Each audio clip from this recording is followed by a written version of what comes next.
Hello everyone, welcome back to ये वाली पढ़ाई। हमने क्लास 10th मैथ्स में एक्सरसाइज 1.1 तक कंप्लीट कर लिया था। आज हम उसी के आगे कंटिन्यू करेंगे। तो आज जो हमारा पहला टॉपिक बनेगा वो है फंडामेंटल थ्योरम ऑफ अरिथमेटिक। तो हमारा सबसे पहला आज का टॉपिक है फंडामेंटल थ्योरम ऑफ अरिथमेटिक।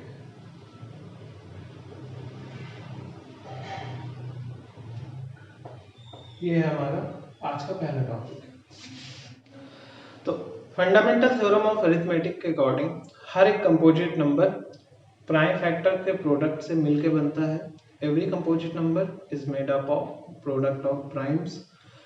और ये जो फैक्टर्स होते हैं, मतलब जो प्राइम्स होते हैं, ये यूनिक होते हैं। हर कंपोजिट नंबर के लिए एक unique set of prime numbers होते हैं जिनके प्रोडक्ट से वो कंपोजिट नंबर बनता है। फॉर एग्जांपल, जैसे हम बात करें अगर 48 की, तो 48 की बात करें तो इसमें 2 इंटू 2 इंटू 2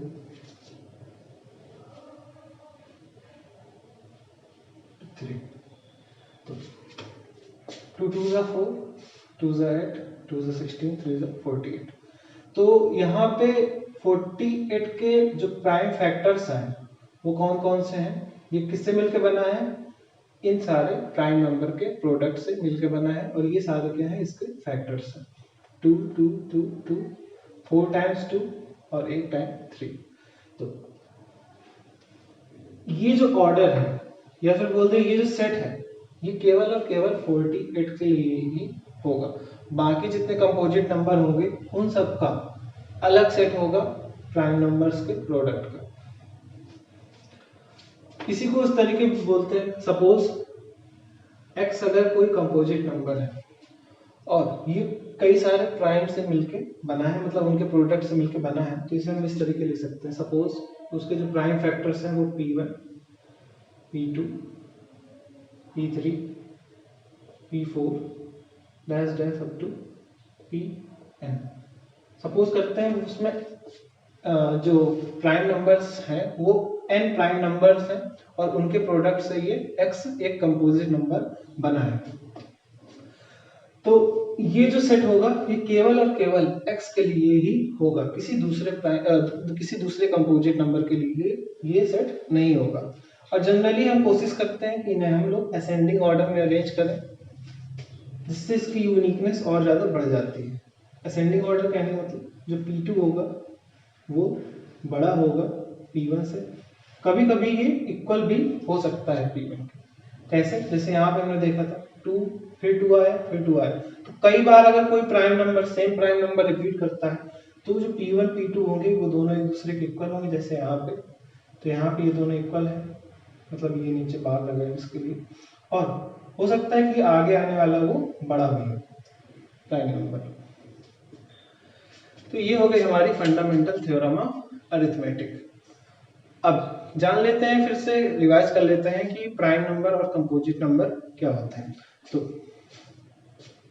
ऐसे होल नंबर जिनके केवल और केवल दो फैक्टर होते हैं, एक वो खुद और एक 1, ऐसे होल नंबर्स को हम लोग क्या बोलते हैं? प्राइम नंबर बोलते हैं। और जो कंपोजिट नंबर होते हैं ये ऐसे इंटीजर होते हैं जिनके 2 से ज़्यादा फैक्टर्स होते हैं। कहने मतलब एक तो वो खुद हो गए और एक 1 हो गया, उससे ज़्यादा अगर होंगे तब हम उन्हें कंपोजिट नंबर बोलेंगे। अगर हम बात करें 1 की, तो 1 एक यूनिक नंबर है। ये यूनिक नंबर है, ना ही ये प्राइम होता है ना ये कंपोजिट होता है। ऐसा क्यों? क्योंकि ना ही ये प्राइम नंबर की डेफिनेशन में सेट बैठता है, ना ही कंपोजिट नंबर की डेफिनेशन में सेट बैठता है। तो क्यों? क्योंकि प्राइम नंबर की डेफिनेशन में वो बोलता है कि उसके पास 2 फैक्टर होने चाहिए, लेकिन 1 के अगर आप फैक्टर करेंगे तो वो केवल 1 ही आएगा। तो यहाँ से वो प्राइम नंबर की डेफिनेशन में नहीं आता। इसी तरीके कंपोजिट नंबर में 2 से ज़्यादा तो उसमें भी नहीं आएगा। तो 1 ना ही प्राइम होता है ना ही कंपोजिट नंबर होता है। इसके आगे हमें पढ़ना है एलसीएम और एचसीएफ। एलसीएम एचसीएफ पढ़ने के पहले जरूरी है कि हमें ये पता हो कि फैक्टर और मल्टीपल क्या होते हैं। चलिए देखते हैं। Factors and multiples. कोई भी नंबर जिन नंबर्स के प्रोडक्ट से मिलके बनता है तो वो सारे नंबर्स उस नंबर के फैक्टर कहलाते हैं। अब एग्जांपल से हम लोग समझेंगे। सपोज ये x है, ये a1, a2, a3, a4 इन नंबर्स के प्रोडक्ट से मिलके बना है। तो ये सारे number a1, a2, a3, a4 ये सारे नंबर क्या कहलाएंगे? x के फैक्टर्स कहलाएंगे। या फिर ये भी हम बोल सकते हैं कि a1 जो है वो x को परफेक्टली डिवाइड करेगा, या फिर बोल सकते हैं x जो है वो a1 से भी परफेक्टली डिविजिबल होगा, x जो होगा a2 से भी परफेक्टली डिविजिबल होगा, a3 से भी परफेक्टली डिविजिबल होगा, a4 से भी परफेक्टली डिविजिबल होगा। तो एक बात निकल के और आती है सामने कि ऐसे नंबर जिससे कोई भी नंबर परफेक्टली डिविजिबल हो जाए उसे हम लोग उसके फैक्टर्स बोलते हैं। परफेक्टली डिविजिबल का मतलब है डिवाइड करने में रिमाइंडर हमारा क्या आना चाहिए? 0 आना चाहिए। इसी तरीके मल्टीपल देख लेते हैं। तो मल्टीपल क्या होता है? किसी भी नंबर को हम दूसरे जब नेचुरल नंबर से मल्टीप्लाई करते हैं तो जो हमारे प्रोडक्ट आते हैं वो उस नंबर के मल्टीपल कहलाते हैं। इसे भी हम लोग एग्जांपल्स देख लेते हैं। जैसे मान लेते हैं अगर हम 2 के मल्टीपल्स की बात करें तो 2 को जब 1 से मल्टीप्लाई कराएंगे तो आएगा हमारा 2। 2 को जब हम 2 से मल्टीप्लाई कराएंगे तो हमारा आएगा 4। 2 को जब हम 3 से मल्टीप्लाई कराएंगे तो आएगा हमारा 6। इसी तरीके हम लोग आगे बाकी सारे नेचुरल नंबर से मल्टीप्लाई करते रहेंगे तो हमारे और भी इसके 2 के मल्टीपल्स पता चलते रहेंगे। तो ये 2, 4, 6 ये सारे क्या हैं? 2 के मल्टीपल्स हैं। ये सब क्या है? 2 के मल्टीपल्स हैं। तो किसी भी नंबर के हम जितने चाहें उतने मल्टीपल निकाल सकते हैं। तो मल्टीपल्स की जो नंबर होती है वो इनफिनाइट होती है, लेकिन फैक्टर्स जो होते हैं वो हमारे क्या होते हैं? फाइनाइट होते हैं, वो लिमिटेड होते हैं। कहने का मतलब जैसे देखते हैं जैसे हम 14 की बात करें तो 14 के कौन कौन से फैक्टर्स आएंगे? तो इसके जो फैक्टर आएंगे वो आ जाएंगे, एक तो 1 होगा, 1 सबका कॉमन फैक्टर होता है, एक खुद 14 होगा, एक 2 होगा, एक 7 होगा। तो ये सारे क्या होंगे? फैक्टर्स। अब फैक्टर्स क्या है? लिमिटेड। 14 के इससे ज्यादा फैक्टर्स नहीं होंगे, इस वजह से इसको बोल दिया गया। ये फाइनाइट होते हैं फैक्टर्स, और जो मल्टीपल्स होते हैं वो इनफाइनाइट होते हैं। अब चलते हैं हम लोग एलसीएम और एचसीएफ। एलसीएम और एचसीएफ, तो इनके जो फुल फॉर्म होते हैं वो क्या होते हैं? इसका होता है लोवेस्ट कॉमन मल्टीपल, और इसका जो होता है ये होता है हाईएस्ट कॉमन फैक्टर।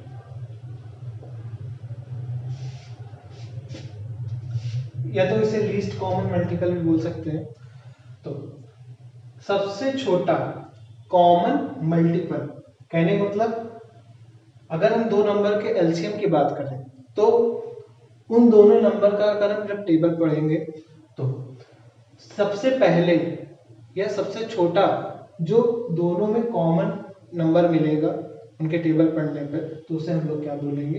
एलसीएम बोलेंगे। अभी हम एग्जांपल से समझ लेते हैं। लेते हैं एग्जांपल 4 और 6 का। तो इसके अगर मल्टीपल की बात करें तो आएगा 4,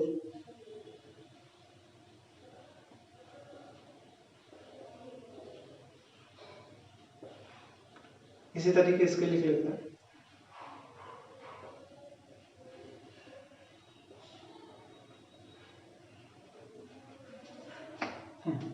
तो यहां पे देखते हैं कि कॉमन मल्टीपल कौन कौन से हैं। एक तो हमें ये दिखाई दे रहा है 12 और 12। दूसरा कौन सा दिखाई दे रहा है हमें? यहाँ पे 24 भी दिखाई दे रहा है, यहाँ पे 24।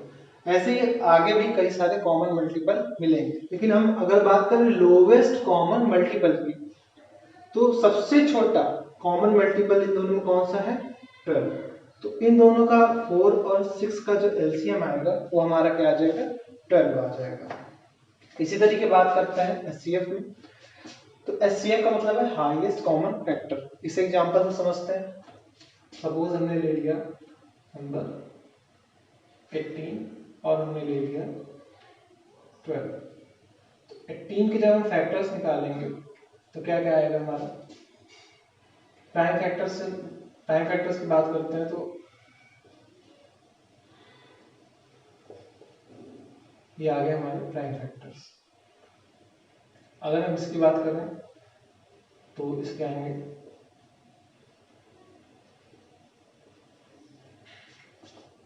अब यहां पे देखते हैं कॉमन फैक्टर कौन कौन से हैं, दोनों में कितने कॉमन फैक्टर हैं।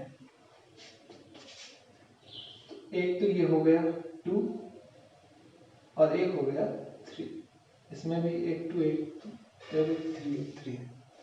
तो यहाँ पे जो हाईएस्ट जो कॉमन वैल्यू आती है वो हमारी आती है 2 और 3। ये हाईएस्ट कॉमन फैक्टर्स हैं 18 और 12 के। तो यहाँ हमारा एचसीएफ हो जाएगा 6। अगर हम एलसीएम या एचसीएफ प्राइम फैक्टराइजेशन मेथड से निकालते हैं तो जो एलसीएम की डेफिनेशन आती है वो आती है product of highest power of prime numbers, each prime number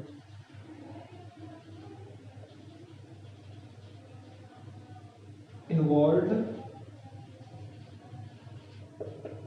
in numbers।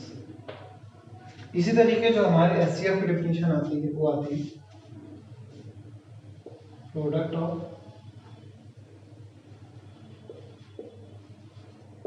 Lowest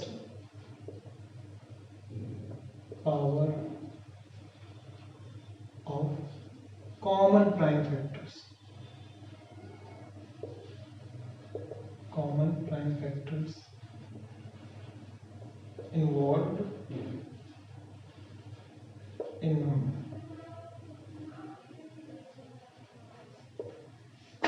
कहने का मतलब यहाँ पे ये हो गया। अगर हम इसे एग्जांपल से समझे फिर से, हम ले लेते हैं 2 नंबर, यहाँ पे ले लेते हैं 2 नंबर।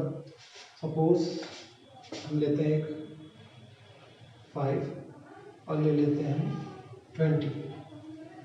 तो अगर हम प्राइम फैक्टर निकालें 5 के तो ये आ जाएगा हमारा 5।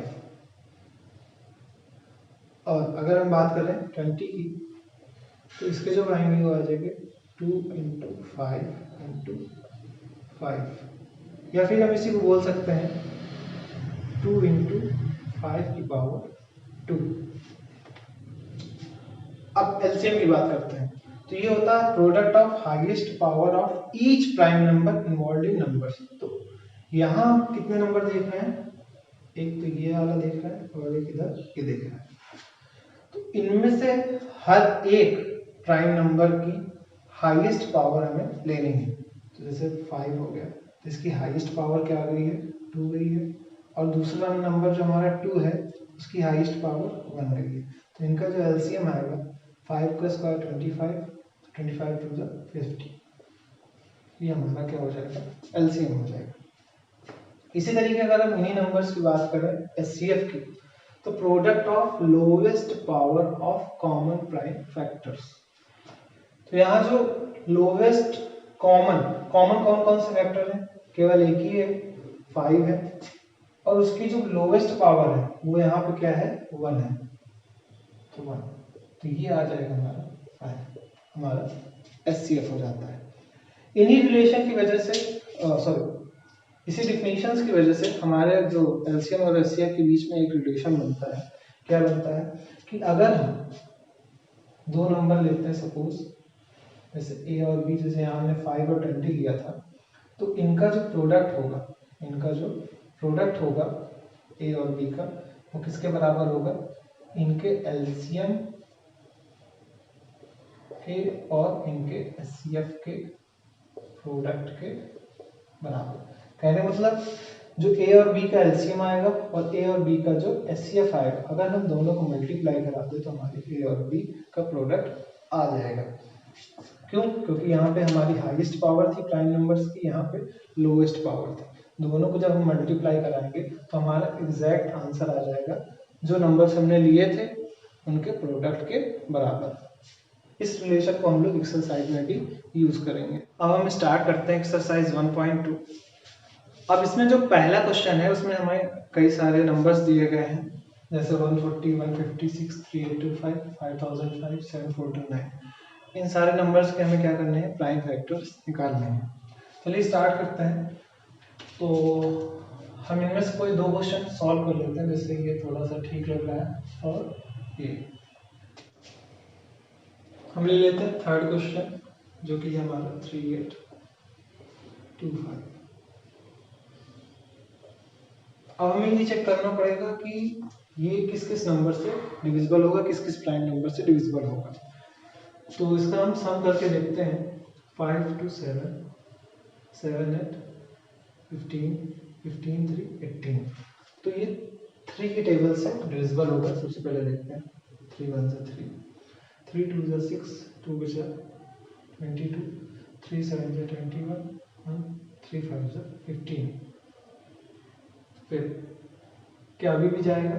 हाँ, 7 5 12, 12 और 3 15, 3 4 से 12, 3 2 से 6, 1 15, 3 5 से 15। अब ये 3 के टेबल से नहीं जाएगा, इसका सम 3 का मल्टीपल नहीं है। अब आते हैं 5 के टेबल। तो 5 8 से 40, 2 5 5 से 25। फिर आते हैं 5 5 1 से 5, 5 7 से 35। लास्ट में 17 है, हम जानते हैं 17 एक प्राइम नंबर है, ये 17 के टेबल में जाएगा। तो हम 3825 के फैक्टर्स क्या क्या लिख सकते हैं, इसको हम दिखा सकते हैं एज ए प्रोडक्ट ऑफ 3 × 3 × 5 × 5 × 17। ये हो गए हमारे 3825 के प्राइम फैक्टर्स। फिर नेक्स्ट नंबर है वो है 7429। अब देख लेते हैं कि इसके क्या क्या फैक्टर्स आते हैं, प्राइम फैक्टर्स। सबसे पहले ट्राई करते हैं 3 से। तो क्या इनका सम जो आएगा वो 3 का मल्टीपल होगा? चेक करते हैं। नहीं, ये 3 का मल्टीपल नहीं होगा इनका सम। फिर ट्राई करते हैं 5 के टेबल में भी ये डिविजिबल नहीं होगा, क्योंकि लास्ट में ना 0 है ना 5। फिर आगे हम देखते हैं 7 से चेक करने में पता चलेगा कि ये 7 से भी डिविजिबल नहीं। 11 के लिए चेक करते हैं, दो नंबर्स सम करके। 11 से भी ये डिविजिबल नहीं। 13 से चेक करते हैं।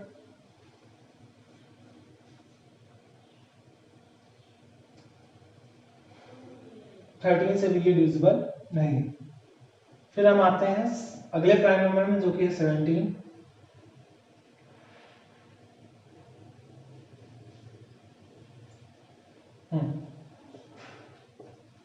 तो 17 4 68, 17 3 51, 17 7 119। तो 17 तक तो हमने चेक कर लिया है कि कोई भी प्राइम फैक्टर नहीं है जो इसको डिविजिबल कर सके। तो अगले जो प्राइम फैक्टर होंगे वो इससे भी बड़े होंगे। नेक्स्ट जो आता है हमारा 19 से चेक करते हैं।